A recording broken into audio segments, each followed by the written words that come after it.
Episode में demon empire ने अपने पूरे आर्मी को रेडी कर लिया था और अब वो गोलीबार को स्टार्ट करने के लिए रेडी हो गया था। अब अगले सीन में हम देखते हैं कि कुछ सोल्जर अपनी जान बचाकर भाग रहे होते हैं और कह रहे होते हैं कि हमें इस न्यूज के बारे में जल्दी से बताना होगा। लेकिन तभी हम देखते हैं कि एक और सोल्जर अटैक में फंस जाता है, लेकिन इसके बाद भी वो अपने साथी से कहता है कि तुम जल्दी से जाओ और उसे अपनी जान के बारे में कोई चिंता नहीं होती। जिसके बाद हम देखते हैं कि वो सोल्जर भी किसी तरह से भाग कर आ गया था और वो इसके बारे में मास्टर हान और बाकी लोगों को जल्दी से बता देता है। तब हम देखता है कि इसके बारे में सुनकर मास्टर हान भी पूरी तरह से हैरान हो गए थे और कहने लगते हैं कि ये क्या है, क्या हाउ चिन इमोर्टल है। और इसीलिए हम देखते हैं कि इसके बारे में जानकर मास्टर हान काफी परेशान हो गए थे और कहने लगता है कि आखिरकार वे हाउ चिन से क्या करवाना चाहते हैं। तब यह सुनकर एक और मास्टर कहता है कि यह चीज केवल अचानक से रिवेंज लेने के बारे में नहीं है, बल्कि इस पर डीमन क्ले ने अपने जिस आर्मी को यहाँ पर भेजा है वे पिछले हजारों सालों में भेजे गए सबसे ताकतवर हैं। अब इसीलिए हम देखते हैं कि वे भी इसके बारे में जानकर काफी परेशान होते हैं और कहते हैं कि वहाँ पर डीमन के साथ में कुछ न कुछ जरूर हुआ होगा।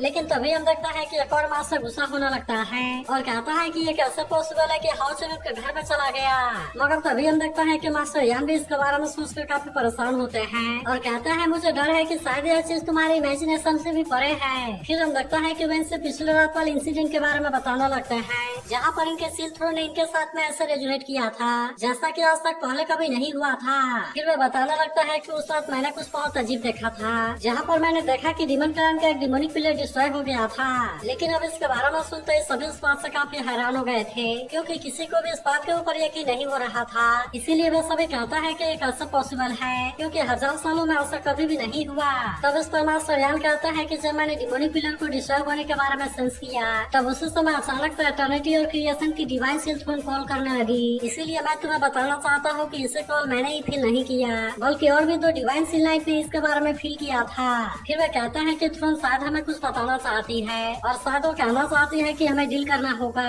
लेकिन इसमें भी सबसे अजीब बात यह है कि इसे पहली बार और आखिरी बार हाउ से नहीं ट्रिगर किया था। जिसके बाद हम लगता है कि इसके बारे में सुनकर सभी हैरान हो जाते हैं और वे इसके बारे में कुछ भी नहीं बोल पाते। लेकिन वही मास्टर खान को इसके बारे में समझ आने लगा था और वे कहते हैं ऐसा लगता है कि डिमोनिक पिलर का डिस्ट्रक्शन असल में हाउ चेन से रिलेटेड है। लेकिन अभी भी हम देखता है कि वे इस पर यकीन करने के लिए रेडी नहीं होते और वे कहने लगता है कि वे तो केवल 7 लोग हैं और इसके अलावा उनका ग्रुप अभी केवल हैंडसम लेवल में प्रमोट हुआ है और इसीलिए ये समझ में नहीं आता कि वे इसे कैसे कर सकते हैं। तब इस पर एक मास्टर कहते हैं कि हम इसके बारे में फिर से बाद में कभी सोचेंगे क्योंकि इस समय हमारे लिए हाउ चेन और उसके साथियों को खोजना सबसे जरूरी है और इसीलिए हमें सबसे पहले इसके बारे में सोचना चाहिए। तब हम देखते हैं कि मास्टर हान भी इसके लिए रेडी हो जाते हैं और वे कहते हैं कि अगर डिमन हंटिंग टावर के पोजीशन के बारे में बात किया जाए तो इस बात से कंफर्म है कि हाउ चेन और उसका ग्रुप आखिरी बार जैकवा सिंह के पास में अपीयर हुआ था जो कि एक्सोर्सिज्म पास के सबसे करीब है। तब इस बारे में जानकर मास्टर यान कहते हैं कि तुरंत ही लीडर का ऑर्डर को इशू करो ताकि एक्सोर्सिज्म पास के नॉन प्रिपेरेटरी पर्सन को समन किया जाए और फिर वे हाउ चेन के बारे में पता लगाने के लिए निकल जाएं। तब हम देखता है कि बाकी लोग भी ऐसा करने के लिए रेडी हो गए थे।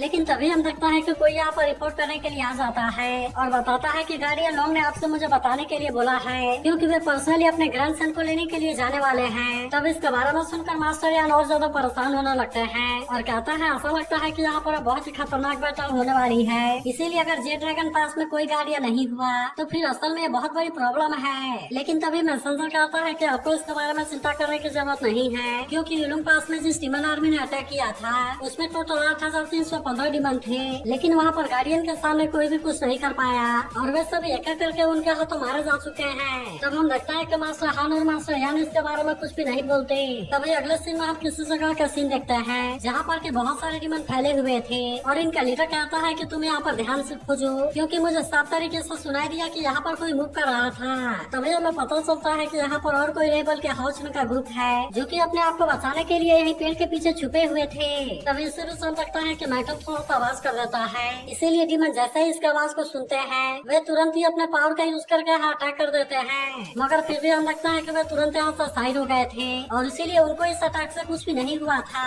तभी इससे भी सुन सकता है कि सिनासिया इन पर अटैक करने के लिए रेडी होने लगता है, लेकिन फिर भी हाउ चेन ने उसे ऐसा करने से रोक दिया था। लेकिन वही हम देखता है कि वे डीमन इतना आसानी से मारने वाले नहीं होते, इसीलिए वह कहने लगता है कि तुम जल्दी से बाहर आ जाओ क्योंकि हमने तुम्हें खोज लिया है। मगर अभी भी हमें लगता है कि हाउ चेन जल्दीबाजी में कुछ भी नहीं करना चाहता था और इसीलिए वो इन पर अटैक करने के लिए भले ही रेडी हो जाता है, लेकिन वो अभी भी इनके ऊपर अटैक नहीं करता। तभी हम देखता है कि वे डीमन इनके और भी नजदीक आने लगते हैं, लेकिन तभी हम देखता है कि वहाँ से बर्ड बाहर आती है, इसीलिए डीमंस को लगता है कि इसी की वजह से इनको ये आवाज सुनाई दिया था। इसीलिए वे इसके बारे में और ज्यादा सर्च नहीं करते और फिर वे सभी वहाँ से वापस आने लगते हैं। मगर तभी हम देखते हैं कि सार्बी भाई पेड़ के ऊपर छुपी हुई थी और उसके हाथ में एक प्यारी सी बर्ड होती है। फिर कुछ देर के बाद हम देखते हैं कि वे डीमन यहाँ से आगे चले जाते हैं। इसीलिए वे लोग भी अब इसके बारे में कोई ज्यादा चिंता नहीं करते और वे भी अपने अपने जगह से बाहर आ जाते हैं। तभी हम देखते हैं कि लिंग सिंह भी इस बात से काफी परेशान होने लगता है और कहता है कि ये तो काफी अजीब है और जेड डीमन माउंटेन रेंज में इतने सारे डीमन क्यों हैं। मगर वही हम देखते हैं कि हाउसन को भी इसके बारे में समझ नहीं आ रहा था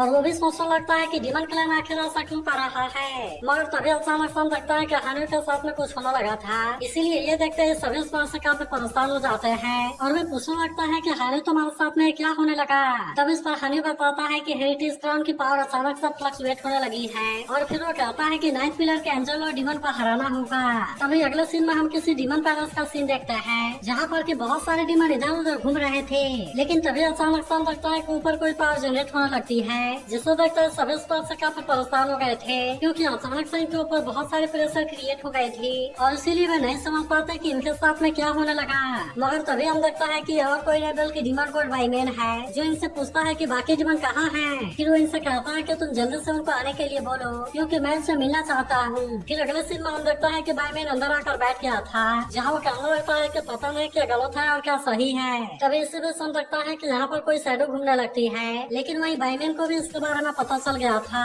और कहता है कि ये तो मेरे हाथ में है। फिर हम देखता है कि वो डीमन पीछे से अटैक करने के लिए आता है लेकिन बाईमैन ने अपने पावर का यूज करके इसे बहुत ही आसानी से कैद कर लिया था और अब इसीलिए वो डीमन इसके सामने कुछ भी नहीं कर पाता। मगर तभी हम देखता है कि यहाँ पर कोई और डीमन भी बाईमैन पर अटैक करने के लिए आ गया था लेकिन वही बाईमैन इसे भी बहुत ही आसानी से कैद कर लेता है और इसीलिए वो डीमन भी इसके सामने कुछ नहीं कर पाता। इसके बाद हम देखता है कि वो इनको नीचे पटक देता है लेकिन तभी हम देखता है कि यहाँ पर एक और डीमन भी आ गई थी और कहती है कि नए कमांडर से मिलकर अच्छा लगा। फिर बाईमैन कहता है कि मुझे एम्पर ने खुद इसके बारे में ऑर्डर दिया है और इसीलिए मैं खुद यहाँ कैपिटल में आया हूँ। लेकिन इसके बाद वह इससे कहता है कि क्या तुम इस तरह से मेरा टाइम वेस्ट करना चाहते हो। तब हम देखता है कि एक डीमन अपने गलती के लिए माफी मांगने लगता है और फिर बताता है कि जब मैं यहाँ पर आया था तब उस समय मैं कुछ फ्लैटरिंग इंसान के ग्रुप के साथ में डील करने के लिए चला गया था। लेकिन तभी हम देखता है कि बाईमैन इस बात के लिए इस पर गुस्सा होने लगता है और कहता है कि तुमने कुछ फ्लैटरिंग इंसान के लिए इतना देर कर दिया लेकिन क्या तुम्हें पता है कि अगर तुमने हाउसन को नहीं पकड़ा तो फिर इसका अंजाम क्या होगा। फिर हम देखता है कि वो अपने प्रेशर का यूज करके इसे टॉर्चर करने लगता है जिसके बाद वो डीमन इसे बताता है कि मैंने एक्सोर्सिज्म पास को डीमन न्यू माउंटेन रेंज में लॉक कर दिया है इसीलिए वहाँ से अब नहीं कोई आ सकता है और नहीं वहाँ से जा सकता है। और इसके अलावा मुझे ये भी इन्फॉर्मेशन मिली है कि हाउसन अभी एक्सोर्सिज्म पास में नहीं लौटा है। तभी दूसरा डीमन कहता है कि कल हम वहाँ पर अटैक करना शुरू कर सकते हैं लेकिन हम देखता है कि वो लेडी डीमन ऐसा करने के लिए रेडी नहीं होती और कहती है कि एक्सोर्सिज्म पास हाउसन से ज्यादा इम्पोर्टेंट है। फिर वो कहती है कि हमें सबसे पहले हाउसन के आने का वेट करना चाहिए जिसके बाद हम उनको बहुत ही आसानी से घेर सकते हैं और फिर उस तरह से उनको जेड डीमन माउंटेन में मार भी सकते हैं। तभी हम देखता है कि एक और डीमन भी इसके लिए रेडी हो गया था और कहता है कि जेड डीमन माउंटेन में सब कुछ रेडी है इसीलिए हाउसन जैसे ही वहाँ के यूबो माउंटेन में एंटर करेगा फिर वहाँ से बाहर निकलने के लिए उसका उसके टीम के पास में कोई रास्ता नहीं होगा। लेकिन हम देखता है कि बाईमैन इनमें से किसी के भी बात से खुश नहीं होता और कहता है कि तुम तो बड़े ही निकम्मे हो और क्या तुम्हें पता भी है कि वो इस समय कहाँ पर है। लेकिन हम देखता है कि वो इसके बारे में बाईमैन को कोई जवाब नहीं दे पाते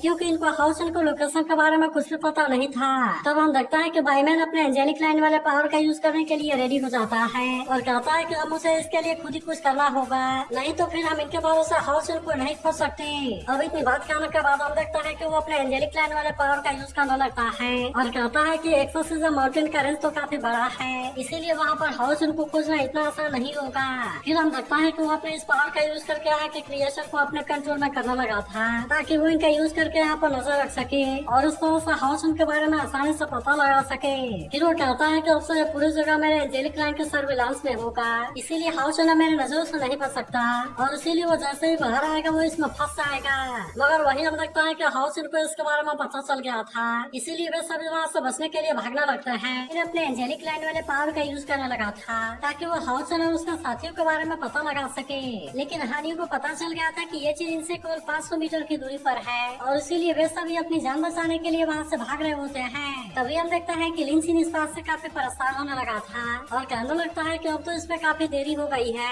और अगर ऐसा ही चलता रहा तो वे हमारे बारे में पता लगा लेंगे। लेकिन तभी हम देखते हैं कि इनके दौड़े की वजह से डीमन को इनके बारे में पता चल गया था इसीलिए इनके लीडर अपने लोगों से कहता है कि वहाँ से आवाज आ रही है और इसीलिए तुम सभी वहाँ पर चलो। जिसके बाद हम देखता है कि डीमन इनको चारों तरफ से घेर लेते हैं, इसीलिए हाउ चलो उसके साथियों के पास में इसके अलावा और कोई रास्ता नहीं बचता और इसीलिए वे भी वहाँ पर रुक जाते हैं। लेकिन हम देखता है कि अभी डीमन इनको इतना आसानी से छोड़ने वाले नहीं होते और इसीलिए इनका लीडर कहता है कि तुम इनको पकड़ लो। लेकिन वही उधर हम देखता है कि हाउचन को भी इसके बारे में कोई चिंता नहीं होती, इसीलिए वो भी इनका सामना करने के लिए रेडी हो गया था और फिर अपने साथियों से कहता है कि तुम जल्दी से इनको मार दो। जिसके बाद हम देखता है कि बाकी सभी लोग भी इसके लिए रेडी हो गए थे, इसीलिए वे सभी भी अपने अपने पावर को एक्टिवेट कर लेते हैं और तुरंत ही डीमन के ऊपर अटैक करना शुरू कर देते हैं। लेकिन तभी हम देखता है कि हाउचन यहाँ पर फाइट होने का भी सबूत नहीं छोड़ना चाहता था और इसीलिए वो लिन सिन से कहता है कि तुम सारे डेड बॉडी को साफ कर दो। तब हम देखता है कि लिन सिन भी इसकी बात मानने के लिए रेडी हो गया था और वो तुरंत ही अपने पावर का यूज करके सारे डेड बॉडी को खत्म करने लगता है। तभी हम देखता है कि सिमासियान और हानियो भी अपने पावर का यूज करने के लिए रेडी हो गए थे, इसीलिए वे भी डीमन के ऊपर अटैक करना शुरू कर देते हैं, जहाँ पर कि डीमन अब इनके सामने कुछ भी नहीं कर पा रहे थे। लेकिन फिर भी हम देखता है कि डीमन के साथ में फाइट कर पाना इतना आसान बात नहीं था, क्योंकि एंजेलिक लाइन भी धीरे धीरे इनके पीछे आ रही थी और अब वो इनसे केवल 200 मीटर की दूरी पर होती है। तभी हम देखता है कि सायर भी अपने पावर का यूज करने के लिए रेडी हो जाती है और वो जैसे ही डीमन के ऊपर अटैक करना शुरू करती है, इनमें से कोई भी डीमन सायर का सामना करने के लिए कुछ भी नहीं कर पाता और वे सभी अपनी जान बचाने के लिए वहाँ से भागने लगता है। लेकिन हम देखता है कि हाउसन का ग्रुप इनमें से किसी को भी जिंदा छोड़ने वाला नहीं होता, इसीलिए वे सभी इन पर फिर से अटैक करना शुरू कर देते हैं और हम देखता है कि वे अपने अपने पावर का यूज करके इनको मारने लगे थे। मगर तभी हम देखता है कि एंजेलिक लाइन वाला खतरा इनके लिए बढ़ता ही जा रहा था और अब वो इनसे केवल 100 मीटर की दूरी पर होता है। लेकिन अभी भी हम देखता है कि हाउसन और उसका साथी इतना आसानी से हार मानने वाले नहीं होते, इसीलिए वे इन पर फिर से अटैक करके इनको मारने लगता है, जबकि वही लिन सिन इनके डेड बॉडी को साफ करने में लगा हुआ था। मगर तभी हम देखता है कि एंजेलिक लाइन अब को 10 मीटर की दूरी पर आ गई थी। मगर तभी हम देखता है कि एंजेलिक लाइन अब इनसे 10 मीटर के नजदीक में आ गई थी, जबकि वैसे तो उन्होंने सारे डीमन को मार दिया था, लेकिन फिर भी वहाँ पर एक डीमन बच गया था और वो यहाँ से भागने वाला होता है। लेकिन तभी हम देखता है कि हाउसन अपने होली ट्रैक्शन का यूज कर देता है और इस तरह से इसने स्टीमर को बहुत ही आसानी से पकड़ लिया था। तभी हम देखता है कि एंजेलिक लाइन बिल्कुल इनके नजदीक में आ जाती है, लेकिन फिर भी हम देखता है कि जब बायमैन एक रैबिट को कंट्रोल करके यहाँ पर देखने की कोशिश करता है, तब हाउसन और उसके साथी यहाँ पर कहीं भी नजर नहीं आते। अब इसीलिए हम देखता है कि वैसे तो बायमैन को इसके बारे में कुछ भी समझ नहीं आता, लेकिन तभी यहाँ पर उसने लगे हुए डीमन के ब्लड को देख लिया था, इसीलिए उसे इसके बारे में डाउट होने लगता है और कहता है ऐसा लगता है कि यहाँ पर हाल ही में फाइट हुई है। तभी हम देखता है कि उसके साथ वाले डीमन भी इसके बारे में जानने के लिए परेशान होने लगते हैं और फिर वे बायमैन से पूछता है कि क्या आपने हाउसन के बारे में पता लगा लिया। तब इसके ऐसी बात सुनकर दूसरा डीमन कहता है कि तुम इसके बारे में इतना परेशान क्यों होने लगे, क्योंकि हाउसन और उसके साथी कितने भी चालाक क्यों ना हो, लेकिन उनके बारे में पता लगाना लॉर्ड बायमैन के लिए इतना भी मुश्किल काम नहीं है। फिर वो कहता है कि तुम इनको धीरे धीरे काम करने दो, क्योंकि वैसे भी तो एरिया बहुत ही बड़ा है और इसीलिए इसमें थोड़ा टाइम लगेगा। तभी लेडी डीमन कहती है कि अभी तो बहुत सारी जगह को चेक करना बाकी है और इसीलिए ऐसा लगता है कि हमें अपनी स्पीड को बढ़ाना होगा। लेकिन हम देखता है कि बायमैन अभी भी इसके बारे में कुछ नहीं बोलता और वो अभी भी हाउसन और उसके साथियों के बारे में पता लगाने के लिए कोशिश कर रहा था। मगर तभी हम देखता है कि हाउसन और उसके साथी डीमन को अपने साथ लेकर टनल टावर में आ गए थे, जहाँ पर कि डीमन इस बात से हैरान हो गया होता है और कहता है कि ये कैसी जगह है। वही सिमासियान कहता है कि हम तो पकड़े जाने के बहुत करीब आ गए थे। वही वेंगीवान डीमन से कहती है कि ये वही जगह है जहाँ पर कि तुम मरने वाले हो। तभी हम देखता है कि लिटिल स्केलेटन भी मौका पाकर इस पर पीछे से अटैक कर देता है। तभी हम देखता है कि डीमन भी इस बात से गुस्सा होने लगता है, जिस पर स्केलेटन कहता है कि तुम कोई भी आवाज ना करो और तुम मेरे मास्टर की बात मानो। तभी वेंगीवान कहती है कि तुम हमारे हर एक बात का अच्छे से जवाब देना, नहीं तो फिर तुम्हारे साथ में कुछ भी हो सकता है। वही हम देखता है कि बायमैन अपने एंजेलिक लाइन वाले पावर का यूज करके परेशान हो गया था, लेकिन अभी तक भी उसे हाउसन और उसके साथियों के बारे में कुछ पता नहीं चला था। तब इस पर डीमन कहता है कि वे तो बायमैन के हाथों से भी बच गए। जिसके बाद लेडी डीमन भी कहती है कि हमें सच में बहुत ही चालाक है, लेकिन वही हम देखता है कि बायमैन इस बात से गुस्सा होने लगा था।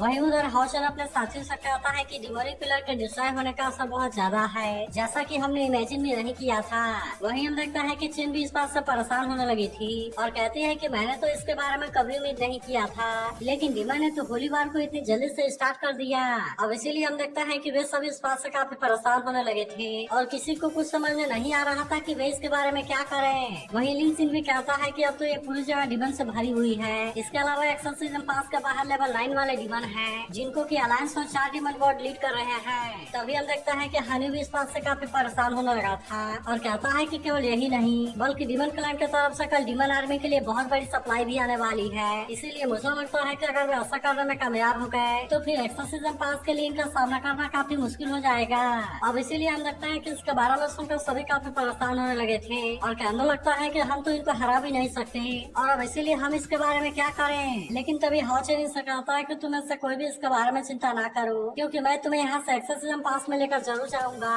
और इसके अलावा मैं तो डिमन आर्मी को और ज्यादा ताकतवर बनने से भी रोकना चाहता हूँ। तभी यह सुनकर लिन सिन हाउचेन से कहता है कि यह कैसे पॉसिबल है, क्योंकि बाहर जाते ही डिमन को हमारे बारे में पता चल जाएगा और इसीलिए वे तो हमें चारों तरफ से घेर लेंगे। तब इस पर हाउचेन कहता है कि मैं फिर भी उनको किसी तरह से सप्रेस करना चाहता हूँ। जिसके बाद हम लगता है कि सिमासियन और वेंगियान को भी इसके बारे में कोई चिंता नहीं होती, इसीलिए वे भी डिमन के साथ में फाइट करने के लिए रेडी हो जाते हैं और हाउचेन से कहता है कि हम भी इसके लिए रेडी हैं। लेकिन तभी हम देखता है कि हाउचेन इसके लिए रेडी नहीं था और इनसे कहता है कि तुम यहाँ पर रेस्ट करो और मेरा वेट करना। जिसके बाद सार कहते हैं कि मैं भी तुम्हारे साथ चलूंगी। लेकिन इस पर हाउचेन कहता है कि तुम इसके बारे में चिंता ना करो, क्योंकि मैं इसके बारे में कुछ न कुछ जरूर कर लूंगा। तभी हम देखता है कि हाउचेन चारों होली गार्ड को बाहर निकाल लेता है और कहता है कि तुम इसके लिए मुझे माफ कर देना, क्योंकि मुझे डर है कि शायद मुझे इस पर कोई ना कोई कीमत चुकानी पड़ेगी। मगर फिर भी हम देखता है कि वे चारों होली गार्ड इसकी हेल्प करने के लिए रेडी हो गए थे और कहता है कि मास्टर हम आपकी हेल्प करने के लिए पूरी तरह से रेडी हैं। इसके बाद अगला सीन में हम देखता है कि हाउचेन चारों होली गार्ड के साथ में बाहर आ गया था,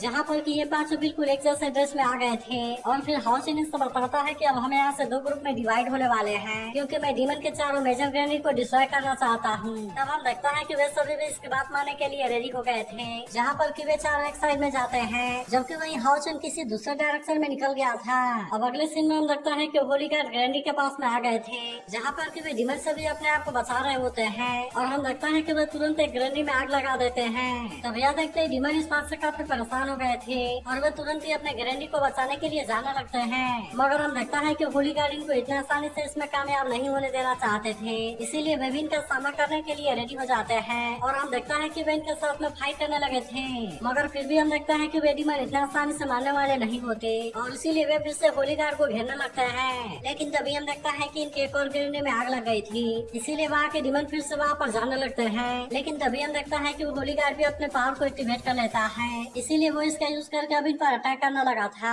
और वो इसका सामना करने के लिए कुछ भी नहीं कर पाते। मगर अभी भी हम देखता है कि वे डीमन इतना आसानी से हार मारने वाले नहीं होते और इसीलिए वे फिर से इस वाले होली गार्ड पर अटैक करने के लिए आना लगता है। लेकिन तभी हम देखता है कि होली गार्ड ने भी अपने आइस पावर को एक्टिवेट कर लिया था, जिसका यूज करके वो तुरंत इन पर अटैक करना शुरू कर देता है, इसीलिए वे इसका सामना करने के लिए कुछ भी नहीं कर पाते और हम देखता है कि उसने एक एक करके सभी डीमन को मार दिया था। लेकिन अभी भी हम देखता है कि उनका काम पूरा नहीं हुआ था, इसीलिए वे बचे हुए ग्रेनेड में भी आग लगा देते हैं और फिर वे तुरंत यहाँ से बचने के लिए भागने लगे थे। मगर तभी हम देखता है कि बायमैन को इसके बारे में पता चल गया था, इसीलिए डीमन भी इस बात से काफी परेशान होने लगते हैं और कहने लगता है कि हमारी ग्रेनेड तो पूरी तरह से जल गई और इसीलिए हम अपने प्लान को प्रोसीड कैसे करेंगे। वहीं हम देखता है कि एक डीमन अपने लोगों पर इसके लिए काफी गुस्सा होने लगा था और कहता है कि इनको एक काम भी ठीक से नहीं आता। तभी लेडी डीमन पूछते हैं कि आखिरकार इसे किया किसने। तब हम देखता है कि इनको हाउचेन के ऊपर डाउट होने लगा था और कहने लगता है कि इस समय एक्सोर्सिज्म पास में कोई भी एंटर नहीं कर सकता,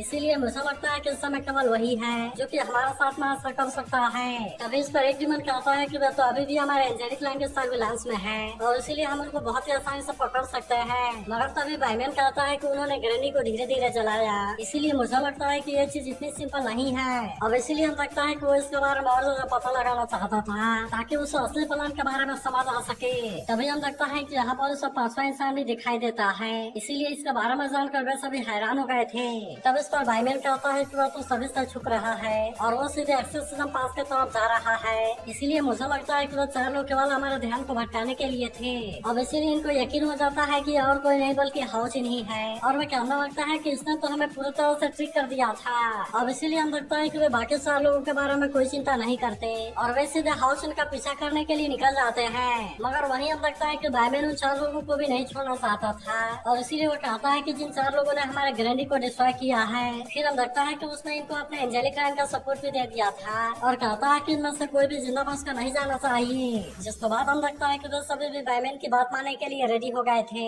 और वे तुरंत ही उन पर अटैक करने के लिए जाने लगते हैं। मगर वहीं हम लगता है कि बायमैन अभी भी हाउचेन के ऊपर नजर बनाए हुए था।